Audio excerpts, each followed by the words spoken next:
ce ba kace kuma ka yafe ma kowa to kenan yanzu me kai dan Allah na annabi karka kuma yi wallahi barin gaya maka shi kai idan yanzu misali da zaka zo ka dinga yi idan bai kula ka ba kai ma fa sai ka bar shi haka shi ma idan zai dinga yi baka daga baki ka masa magana kara wallahi sai ya rabu da kai abadan Allah menene a wannan abun da ake yi me haka da Allah abada Allah dan girman Allah dan Allah Hassan in kana yi wa Allah da manzon rahama dan soyayya da kake wa annabi Muhammad sallallahu alaihi wasallam karka kara wannan magana karka kuma dan Allah ka tsarkake azumin ka yi shi lafiya dan Allah dan annabi mu ji da zunuban da muka dauka muna so Allah ya yafe mana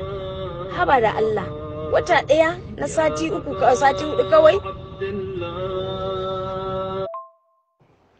ni ma dai shi na gani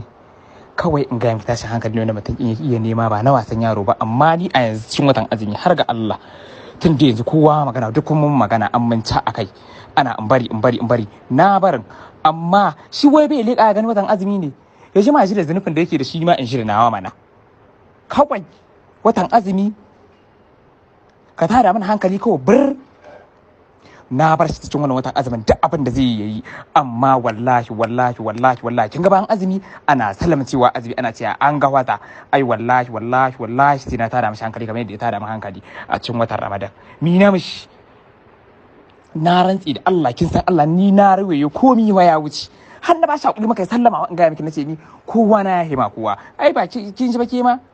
tsakani da Allah na zai zo tada min hankali cikin watan azumi ko dai bai azumi ko dai ba musulmi bane ba yau shi zan yi tashin hankali a cikin watan azumi dan ya san sare ba kyale shi ba zan yi to na ji tunda in na wani ake dora lehi na bar shi da Allah amma wallahi watan azumi ko ya kyale ko ya bar zancin sai na mishi abin da ne niyya bana bar zance bayan azumi ya sha ha mana lahiya dan Allah da annabi ba ni lahiya in cika ibada ta ni ma dan Allah annabi in kankare zunufin da na dauka kaf na gidan duniya da haulu la quwata Allah ya isa tsakanin ni da shi